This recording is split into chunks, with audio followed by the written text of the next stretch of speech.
الحلقه ديالنا اليوم،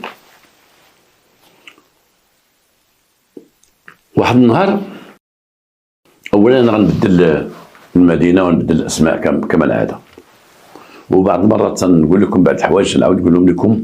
ردوا بالكم مع القاصرين من ولادكم، ردوا بالكم من تكونوا تشوفوا في الحلقات ديالي، لان كاين بعض الحوايج اللي ما يصلحوش للقاصرين وما يصلحوش للدراري الصغار، والمسؤوليه تتبقى مسؤوليتكم نتوما، لان انا اللي عليا تنوصي وتنقولها، لان بعض القاصرين تيبقاو يسمعوا شي حوايج اللي ما خصهمش يسمعوهم، وهذا الشيء راه ماشي عندي انا، في كثير من المحتويات وفي الافلام وفي المسلسلات وفي كذا وكذا وكذا. راك تشوف بعض الناس اللي تحترموا انفسهم حتى في الافلام راه تيكتبوا لتحت بعض القاصرين ما يشوفوش هذا الفيلم هذا، او الناس كما تيقولوا اصحاب القلوب الضعيفه وكذا كذا، في الحالات اللي تيكون فيها شي فيلم اللي فيه شي حاجه اللي تثير الشعور ديال الناس. واحد النهار تعلموا رجال الامن هاتفيا بان واحد الجثه ديال واحد الشاب كاينه في واحد الفناء ديال واحد العماره، اي واحد العماره فيها 4 ايطاج، وحدها دار بها واحد السور، كاين تما واحد الضوايه وسط العماره، ضوايه، واحد السيد طايح في الضوايه لتحت ميت. الناس ديال العماره منين طاح هذا، منين طاح، ما منين طاح، هبط منين طاح، كذا كذا. جاو البوليس لعين المكان، دخلوا تلقاو داك الشاب طايح، راسو مفروق، طاح على راسو، الدمايات، شاب ميت. اولا لقاو عنده البطاقه الوطنيه ديالو، تعرفوا عليه بانه موظف، وبانه ما خدامش ديك المدينه، خدام في واحد المدينه اخرى، ولكن بانه مساكن ديك المدينه. هنا اتصلوا بالعائله ديالو، تيسولوا ديك العماره فين كان، هنا ما هنا، هنا ما هنا، كلشي ساكت، حتى واحد ما هضر، حتى واحد ما تكلم. منين هبط هذا السيد، منين هبط، لا طاح من هنا، لا هبط من هنا، لا دار من هنا، دار من هنا، كلشي ساكت. شي واحد اللي غيعطي شي شهاده ما كاين شيء. البوليس داروا المعاينه ديالهم وداو السيد مستودع الاموات بعد ما علموا النيابه العامه بالامر. نتوما تنعاود لكم شي قصه بحال هذه، وكل مره تنقول وعلموا النيابه العامه، مشاو علموا وكيل الملك، وعلموا النيابه العامه وكيل الملك. ربما الناس العاديين والعامه غيقولوا حنا اش تيقول لنا كل ساعه علموا وكيل الملك، راه كاين ناس اخرين في مؤسسات امنيه كثيره في المغرب اللي تيتصنتوا ليا الصوت ديال البوليس ولا دارك ولا المطافي ولا القياده ولا كذا، ولا الناس ديال السلطه، الناس ديال المخزن، هما اللي تنقول لهم هذه الكلمه هذه. عمرهم ما ينساو في التدخلات ديالهم اشعار السيد وكيل الملك. عمرك ما تنسى شي جريمه قتل ولا كذا ولا كذا وتنسى السيد وكيل الملك. تكون قيد عندك شي حاجه وصلتي ليها تعلم السيد وكيل الملك قبل ما يجيو. الا جاو لدارك وجاو البوليس نعم انت ما غتعلم شيء، ولكن انت تدير تقرير اخباري للرؤساء ديالك. ولكن الا كنتي انت في واحد المنطقه انت رجل السلطه الاول وانت اللي حضرتي الاول، تتعلم وكيل الملك الاول او وكيل العام الا كانت في جنايه جريمه قتل ولا شي حاجه. وجميع المؤسسات الامنيه، جميع الادارات ديال البلاد لابد من اشعار السيد وكيل الملك. علاش نكرر هذه الهضره ديما؟ لانه هو تيتخذ دابا تيهز لك الحبل، هو تيخفف عليك، تيقول دير هذه ودير هذه وشد هذا وجيب هذا، والاخر هذا تيوريك شنو غدير وتيخفف عليك، وعنده مسؤوليه في داك الشيء اللي تيقول لك. جا السيد داوه مستودع الاموات، استدعوا العائله ديالو، تيقول له ليه هاد الولد هذا ولدكم، ولا تلقى في واحد العماره الفناء ديالها طايح في الضوايه، طايح في وسط كما قلت لكم الضوايه العماره، طايح لتحت ومقتول ميت. لقاو البوليس في المعاينه بانه داز على واحد الخيط ديال الضوء، وداك الخيط اللي جايب الضوء للعماره لا موين طونسيون، داك التيار المتوسط اللي هي خوي جيب داز عليه، قطعوا 2 خيوط، قطعوهم فاش طاح من تحت، ضربوا الضوء. إذن هذا منين طاح؟ من السطح، طاح من الطبقه الاولى، طاح من الطبقه الثانيه. منين طاح؟ اذا اللي مشكوك فيها هي الطبقه الثانيه والثالثه والرابعه، هادو هما اللي مشكوك فيهم، اللي قد مع ديك نقص او رمى او شي حاجه يسبب لي في قتل العلو. اما كون نقص من الاولى كان يتهرس ربما ما يفلت من الموت. عيطوا لعائلته قال لي اش كان تيدير ديك العماره، حنا خدامين تنبحثوا. بون العائله قالت واحد الكلمه، واحد البنت اختو قالت هذيك العماره راه ساكنه فيها واحد البنت كان غيتزوج بها، ساكنه تما ديك العماره، ولكن ديك البنت راه مزوجه. واش كان عندها، واش كان داخل عندها؟ رجعوا للعماره دقوا على ديك البنت، خرج راجلها، بدا معاهم البحث في عين المكان. تأكدوا البوليس بأنه كان عندها في الدار، كان عندهم، ولكن كيفاش تا نقز أو هرب أو رموه، كيفاش وقع، نعاود لكم القصة. خليو حنا حطينا الميت في واحد الجهة، حنا غنبداو في البحث. هذيك البنت اللي في ديك الدار قبل ما تتزوج كانت بنت تقرا كما جميع البنات. فعلا وصلت الاولى باك وما نجحتش في الباك وخرجت، ولكن الوقت اللي كانت تقرا في الاعداديه كانت تعرف واحد الولد. هذاك الولد ساكن في حومتهم بعيد من دارهم، ولكن تعرفوا ولد الحي، تعرفوا كان واحد الطفل وسيم، وكان واحد الدري مربي، وكان ولد عائله وداك الشيء. كانت بدات واحد العلاقه بينها وبينه، بداو علاقات ديال الدراسه، يعطيها دروس تعطيه دروس، يراجعوا دروس كذا كذا، يهضروا لان جمعهم ديك الاعداديه بجوج. هذه اللي كانت الصداقه ديالهم. ولكن مع المده هاد الصداقه ولات حب، ولا تيبغيها ولا تتبغيه. البنت الحكومه وعفيفه وبنت دارهم، الولد دري ولد عائله كما تيقولوا ومربي، ولكن رغم ذلك بدات بيناتهم علاقه غراميه اللي غنقولوا. بعض المرات تيتلاقاو خفيه، ولكن غير في شي وقيفه في الشارع ولا شي حاجه، ولا يديروا شي وقيفه ديال نص ساعه ساعه، لان هي ما عندهاش حريه ديال تكون واحد البنت مطلوقه تلاقى به ويمشي وكذا، ما عندهاش هذا الشيء هذا. تنغير الفرصه كانت فاش كانت تقرا ديال الدراسه وداك الشيء تطلب ديك الفرصه وهذا وهذا. كانوا بعض المرات تتلاقاو في واحد الحديقه، تيجلسوا كما جالسين الناس على الكراسه، تيجلسوا واحد الساعه ولا ساعه الا ربع وتتفرقوا. هنا في كانت محدوده العلاقه ديالهم ولا شيء اكثر من هذا. واحد النهار شي واحد شافهم قال لها خوها ما معاهش اللعب، راجل قاصح كما تيقولوا، جا ولقاها فعلا جالسه مع هذاك، حصلها جالسه معاه. اش بينكم وبين هذا؟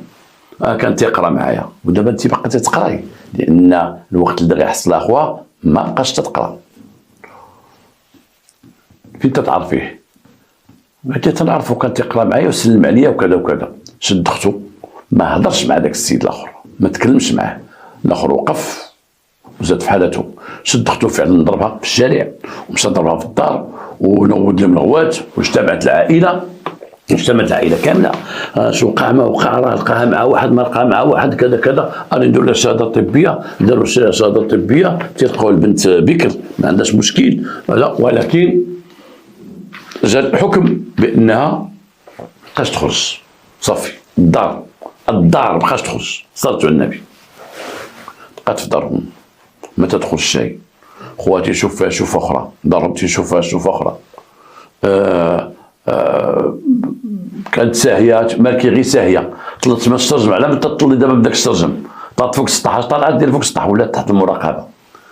عندها واحد المتنفس واحد، هي واحد بنت خالتها تجي عندهم، والعائله تثق فيها، وكانت كبر منها في العمر ديك بنت خالتها، وكانت تخرج هي تتخرجها مرة من بعد ما وقع الواقعة، ولا تتخرجها تيخرجوا وياها يمشيو يتقداو ويديروا كذا. ديما تتمنى هي بنت خالتها تجي، لان بنت خالتها كلهم تيقين فيها وعارفينها بعقلها وعارفينها كبيره وعارفها مجوجه وكذا وكذا، تتخرج معاها.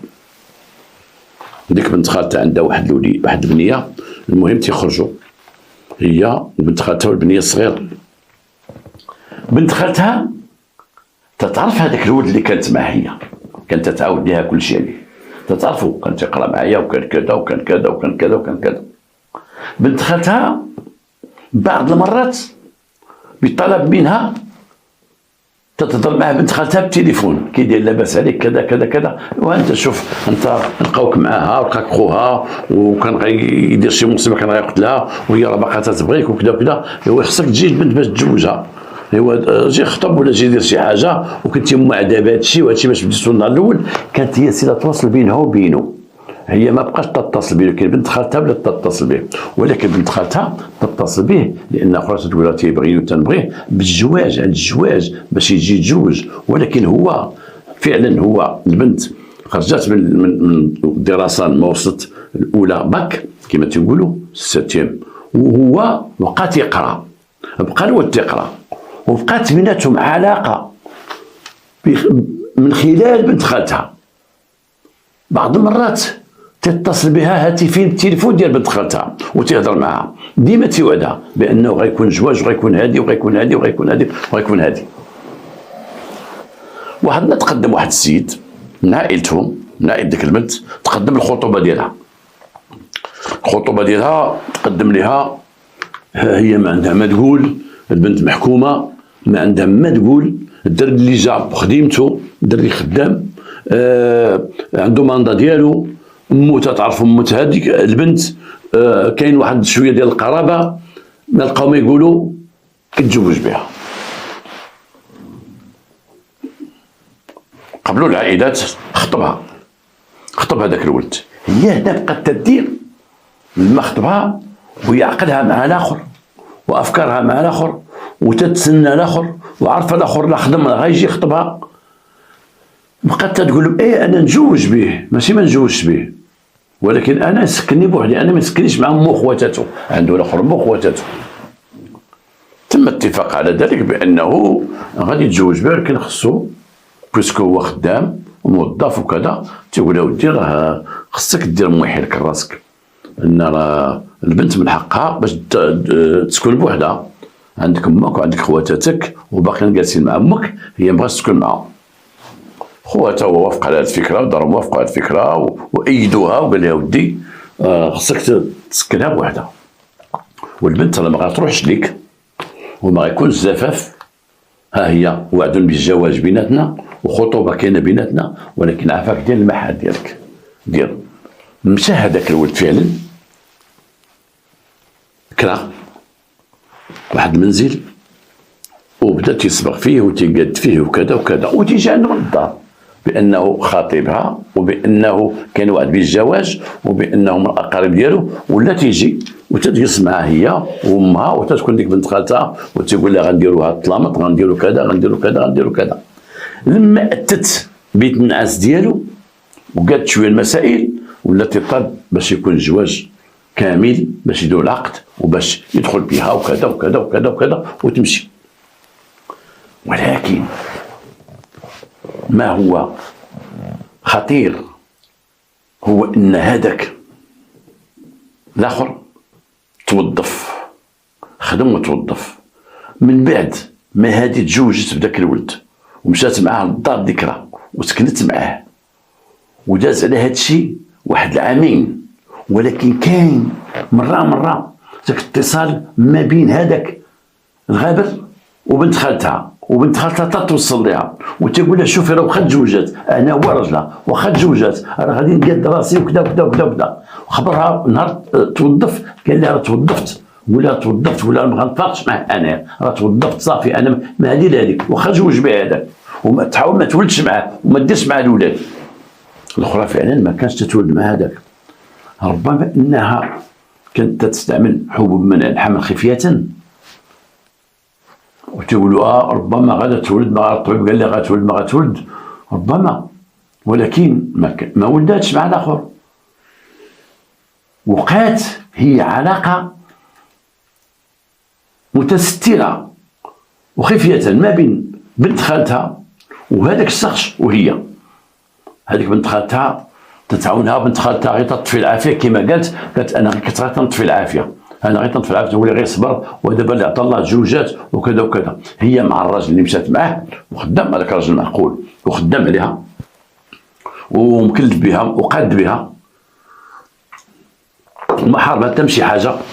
ما كانتش هي مثلا تتخاصم معاه ولا تتبين ليه ولا كذا، لا، كانت عايشه وساكته مع مطرسه، ولكن العقل ديالها قلبها في جهه اخرى، قلبها مع هذاك الاول، قلبها تتبغيه. بنت خالتها كما تقول بنت خالتها في المحضر ديالها شحال ما تقول لها شوفي انا ما بقاش توصل لكم صافي نسيه، ها هو راجلك قدامك اش بغيتي به، ولا غير سولي عليه غير يقولوا لي غير كذا غير كذا، انا غنتزوج به. هنا بقات تطلب من بنت خالتها وتترغبها مع ان بنت خالتها مجوجه وراجلها ما سايقش خبر هاد الوساطه اللي تدير ديالها وعائلته ما سايقش الخبر، ولكن بدات تطلب من بنت خالتها حوايج اخرين. تقول لها بغيت نشوف، شوفي كي دير، بغيت نشوف. هنا ولات بنت خالتها تتركز لهم مواعيد في اماكن في المدينه مخبيين، وتتقول لها بون درت معاه ميعاد، اليوم غادي نمشيو للحمام، غدا غنمشيو غير للصالون، غدا غنمشيو هنا وهنا. تدخل مع بنت خالتها كلشي تيق فيها، بنت خالتها تيق فيها، لا رجلها ولا عائلتها هي ولا رجل السيده تيق فيها، تدخل معاه. وكانت تتلاقى معاه وكانت يتلاقاو باش يهضروا باش يتكلموا باش كذا وبس. هادشي اللي كانوا تيديروا، تيهضروا في الشارع وكذا، تيزيدوا العلاقه تزيد تلصق مزيان، تزيد زاد بغاها اكثر وزاد بغاتو اكثر، وهذا. المهم كثروا دوك الاتصالات ديال الزنقه. بنت خالتها تورطات ولا عندها حمل كبير على عاتقها، ولات البنت عاود ما كانت تدوز 20 يوم شهر حتى تقول لها هضري معاه ولا بغيت نشوف ولا كذا، ولات كل يومين تقول لها شوفي كي دير نشوفو، شوفي كي ندير نشوفو، لا بغيت نشوفو راه قال لي خصك تجي، واش اتصل بك اتصل اخر تيبرز الاخرى، شوفي الله هذاك شوفي غير جيبيها راه كذا وكذا، بغيت نشوف راه شتا شي حاجه ديالها شي حاجه ديالك، لانه توظف ولا تيخدم. واحد النهار بنت خالتها اتفقت معها وقالت لها غيجي عندك للدار، وقالت لها شوفي لان راجلها مسكين تيغبر وبعض المرات تيمشي اون ديبلاسمون، كانت تمشي عادي عمرو ما شك، تمشي ديبلاسمون تيجلس يومين 3 ايام حسب العمل ديالو وتيجي تيسافر هنا وهنا. قالت لها غنديروا واحد الوقت الراجل مسافر وانا غادي نجيبو لك للدار، راه اتفقت انا وياه. وداك الشيء اللي كان. واحد النهار كيما قلت لكم راجل سافر، الاخرى جابت هذاك، جابت ودخلت معاه في ديك الحومه ديالهم، داخله هي وبنتها هو معها، اللي شافهم تيقول هذاك راجل هذيك ولا بنتهم الصغيره معهم، وطلعتوا العمره دخلتوا عندها. هذاك راجلها ومصي واحد مول الحانوت صاحبه تيقول لها ودي انا تنسافر، العمل ديالي تيبغي السفر، الله يعطيك الصحه، بني الدار اللي بغاو شي حاجه عطيها لهم، والله يعطيك الصحه رد بالك مع الدار ديالي، رد بالك هكا، ولا شتيها خارجه ولا هذا علمني، ولا شتيها كذا قول لي، ولا شتي هذا قول لي وكذا كذا. هذاك هز ليه التليفون من شاف هادو غاديين، بنت خالتها غادا مع واحد وغادا مدخله تما للدار، عيط على الراجل وقال لي شوف راه الله اعلم، قال لي شفت انا ما عمري شفت ديك بنت خالتها تنعرفها وبنتها تنعرفها، ولكن عمري ما شفت راجلها، واش راجلها ديال هكا وديال هكا وديال هكا؟ قال لي علاش؟ قال لي راه شفتها هي وراجلها والدريه الصغيره طالعين عندك للدار ومزروبين وغاديين عندك، زعما ياك والو باش غاديين بواحد السرعه. قال لي كي داير الراجل بنت خالتها؟ قال لي هاكي داير. الراجل تيعرف، الراجل بنت خالتها تيعرفوا وتعرف القلده ديالو واللبسه ديالو وكيفاش تيدير، ولكن هذاك داك الاوصاف اللي عطاه مول الحانوت ماشي ديال راجل خالتها. هنا بقى مسكين بين الشك واليقين، تيقول شكون هذا اللي جا عندها. ما بغاش يعيط لمراته ويقول لها بنت خالتك جات، شكون اللي هذاك اللي جا معاها، لان عمره ما جا معاها شي راجل. عيط لختها، عفوا عيط لخوها وعيط له وقال لي شوف الله يعطيك الصحه، راه شي واحد مع بنت خالتك راه مشى الدار عندي، وراه ماشي راجلها، ما عرف شكون هذاك، واش عندها شي خوها ولا شي حد من عائلتها. المهم راهم طلعوا، راه عندي الخبر، طلعوا بنت خالتك وراجلها او شي واحد تيجيها، او يا ربي بنت خالتك وشي واحد تيجيها راجل، راهم طلعوا عند مادام عندي. شوف ضرب لتما. الاخر ساكن قريب، خوها ساكن قريب، خوها جا وطلع ودق شكون؟ قريب تسمعوا الصوت ديال خوها جا. السيدة في ذاك الوقت كانت في بيت النعاس، بنت خالتها كانت وسط الدار جالسة هي وبنتها، إذا ساعدتها حتى في الخيانة الزوجية. لما خوها دخل قال لها شكون اللي عندك هنا، حل هذا. لما مشى لبيت الناس هذاك سد عليه من الداخل، سمع الباب تسد من الداخل، عرف بانه كاين شي واحد تما، بدا يضرب في الباب، حول بدا يضرب في الباب، شكون هذا اللي هنا حل. الاخر اجدر لانه في الطابق الثالث، اجدر دلا مسترجم وبغى يعفط على واحد الحويط دايز باش يشوف كيفاش يهبط الحيط اللي تحت منه، بغى يدير شي لعبه، بغى يعلق من تما، بغى يخرج من السرجم. ولكن لما طلق وصوتا قاصر الخيوط ديال الضوء، ضربوا الضوء طاح لتحت، مات. فيها فجوا المستعين المكان وكذا وكذا وكذا وكذا وكذا. خوها من الاغلاط اللي دار لما شاف الاخر طاح وهبط وشافو مات، سلات وزاد في حالته. الاخرى بنت خالتها بقات معاها في الدار، ولكن سدوا عليهم وسكتوا، طلوه شافوه ولكن سكتوا، قالوا زعما ربما، ولكن القضيه مفروشه مفضوحه. تقريبا ما بين الدو لامور قلبوا سوجاو واحد ساعتين بان كل شيء، بان بانه كانت ديك العماره تما، وبدا البحث وبدا استدعاء جميع الاطراف، بنت خالتها وهذا وخوها وكذا وكذا. اعترفت بان كانت تتبغيه وكانت تبغى تتزوج به، ودار مزوجوا هذا وهذا ما تتبغيش وهذا كذا كذا. الغريب في الامر ان رجلها من جا، رجلها داخ تيقول رجلها في المحضر ديالو انا عمري ما شكيت في مراتي، وعمري ما تخاصمت مع مراتي، وعمري ما نقصت لها شي حاجه، ومراتي تتبغيني وتقولها لي، تقول لي انا تنبغيك، ومراتي تتحشم، ومراتي ما تدخلش الا مع بنت خالتها او مع امها او مع اختي، مراتي كذا. انا قال ما عمري عرفت مراتي كان عندها واحد في حياتها، عمري ما عرفت بان كان عندها واحد في حياتها كيما الاعترافات اللي اعترفت بنت خالتها تقول لهم انا كنت تنعرفو وكانت هذا وكانت تبغي تزوج بها وكذا، لان البوليس خداو من بنت خالتها كل شيء، القصه كلها حطت من قدامهم، هي اللي حطت لهم كل شيء، ما لعبوش معها البوليس ديال الشرطه القضائيه، قال لها نقطه بنقطه كيما عاودت لكم انا بان كانت هي الوسيط، وكانت هي تتحاول تحل مشاكلها، وكانت هي اللي تتخرجها، وكانت هي اللي كذا وهي اللي كذا، ولكن الاخرى بقات لاصقه في الاخر، وجرات معها بنت خالتها والو سقات عليه والو، يهضري معاه واللي يهضر معايا كذا كذا كذا كذا.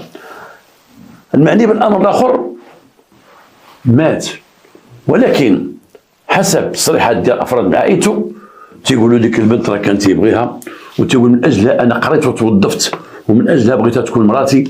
ولما تزوج ساقوا الخبار بانه كان عنده واحد التذمر كبير، وكان تصاب بواحد الاكتئاب، ومن بعد داوى من الاكتئاب من اجلها، ومن بعد تيقول لهم شوف انا كما كان الحال عمري ما نتزوج، انا ديك هي اللي غنتزوج، وتيقول لاختو تيقول لمو والمهم راه ما ولدتش معاه وما ولدتش معاه ما باغياش، وانا راه غنطلقها غادي نتزوج وراه كذا كذا كذا كذا.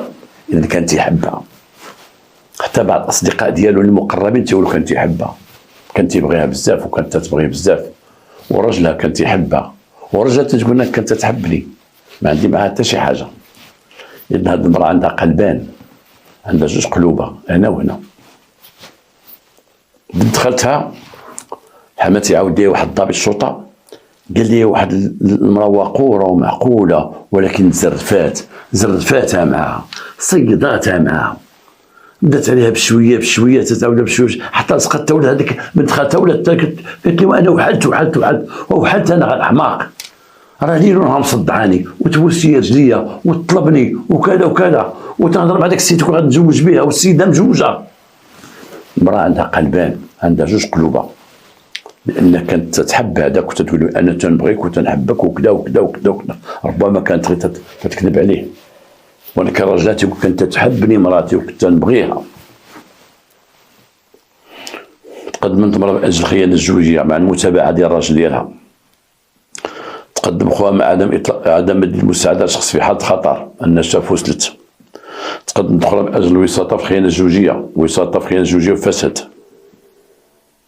تقدمت هي اجل الخيانه الزوجيه كما قلت لكم، كانت المتابعه ديالها. طلقت بنت خالتها من الرجال، ما ساق اخبار هذا الشيء كله، لما مشات الحبس طلقات، ها عائله مشات برومييرمون، طلقت هي لما خرجت من الحبس بيان سور، ها هي مشات. خوها دوز الحبس، كان نقي، دوز الحبس عدم تقديم المساعده، وانه تيقول واحد السيد تعرفوا ضرب تماره عند البوليس، تيقول واش رميتي انت اللي رميتي، دخلتي ما رميتي كذا كذا كذا. والحانوت تيقول انا جا مصيني وعيط لي بالتليفون تا واحد السيد دخل وكذا وكذا، والحانوت ما كذا، والحانوت سماو في الدرب هذا الشكام هو اللي شرا عليه ودار عليه كذا كذا كذا. شوف شحال من ضحايا ديال المراه عندها جوج قلوب، الا بغينا نقولوا امراه لها قلبان. ضحايا ديال المراه حبات الاول واش ماشي عائلتها هي السبب، هاد العائله هذه قلت الصراحه، واش ما قدوش يقولوا لها قولي واش بغيتي تتزوجي ولا لا، وخليو لها حريتها. مع الاخر كانت تقول لهم لما بقات تدير السبه لا خصو يدير دارو، لا خصو يدير هذه، ما مشيش عند امه وخدامه تتلاعب وخدامه كانت تتهرب، حتى واحد ما عاقل ما كانوش يقول لها واش تبغيتي بعدا ولا لا، او تجرها اختها او تجرها شي امها تكون عاقله او تجرها شي وحده معيطه ودها تقول لها شوفي راه السيد خطبك دابا قولي لي صالحيني انا بغيتيه ولا لا. حيت شحال من بنت والله ما حملت داك اللي خطبها، والله ما بغات ولا قبلاتو، واخا يكون عندها حتى شي واحد ما حملاتوش ما بغاتوش، ولكن تكون واحد العائله صارمه شي خوت واعرين والاب واعر وكذا وهذا، حدا تقول لها رجاء فلان خطبك، رجاء واحد راه خطبك راه هضر مع باك، البنت كانت تشوفو ما حملاش، ولكن تعرف العائله ما تقدش تقول لا، كلمه لا ما تقولش باقي هادشي، واغلبيه هادشي في البوادي في الجبال وفي الدوشور داكشي وما تهضرش، خطبك صافي خطبك صافي. كاين اللي تيجي واحد الطبعه تيقول له خطبك هو راه مزوج عنده ولاد راه قاد بك، ما تهضرش ما تقولش لا، حيت كان بعض العائلات مشات قالت لا انا لا قالت لا. اقل حاجه ديرها على ما بغيتيش تزوجي، على وليتي داخله خارجه وتشوفي بحالتك وهذا، ياك جا راجل حتى لهنايا وخطبك وبغاك بغا يسترك وانت درتي تبقى ديما السبه المعيور هي غير ما حاملاش. هنا الافاده اللي غنستافدوا من هنايا، عندكم حق الله يخلي لكم بنياتكم، وانا تنهضر على البنات ولا حتى على الاولاد. ولدك بغا يتزوج شي بنت وشتي ما بغاش يطلق منها، اخويا الله يعاونك وعاونك سير اخويا تزوج بها، احسن من نجيب لي انا شي وحده يبقى يقول لي انتم اللي دبرتوا لي عليها، وانتم غادي تخطبوا لي وغادي جبتوها لي انتم، ونوليو في لعب الدراري. مي بنتك ما بغات تخطبها ويجي واحد يخطبها وما كانش عنده علاقه وما تعرفهاش وكذا وكذا، نتاكدوا منها بطريقه سلسه وبالفن واش بغيتي ولا لا، واش بغيتو غير الا قالت غير بعدو مني انا ما خطيبش شي زواج، غير اشاره وكنتاكدوا منها واش بغاتو او ما بغاتوش. ربما انا تعرف واحد البنت تخطبت انتحرت، دازت 3 ايام انتحرت، يلاه لما داوها لوطوبسي كيلقاوها ماشي بكر، مع من كانت الله اعلم ما بقاتش عزباء، مع من كانت الله اعلم هي خافت من داكشي، خافت تعرك، خافت تحصل الوقت اللي كانت الزياره ديال هادشي هذا، مشات انتحرت. هما جاو الدار جابوا لها واحد قال لها تاخذي هذا، لا بغات ولا ما بغات، لان البنت اللي خدات شي واحد ما تتبغيش وما بغاتوش وما حملاتوش، راه ماشي نقول مع المده راه غادير، مع المده قد مع المده تقبلوا، ولكن تقبلوا كرجل كل ما غتحبوش، وتقد هذاك الزواج يخرجوه مشاكل، وقد هذاك الزواج يأثر يسبب في طلاق بالدراري، تولد الولد الاول والثاني وما ما عمرها ما حملاته وكذا وطاطا، وديك المناقشه بعضياتهم وداك الشيء كذا كذا تتولد غير هكاك، الاول الثاني تشوف مشاو طلقوا، تيبقى يقول لها ياك واكله شاربه، ياك كنتي واكله شاربه ديال الكدار كاسي واشنو بغيتي، وراه ما تنحمل واش ما كانش تبغيه، وانا ما كانش تيبغيها حتى هو، غاد زريفه. نتمنى من الله الصلاه توصل لكم، وعاود نقول لكم بارك الله فيكم وخلع وفاتوا، والسلام عليكم ورحمه الله.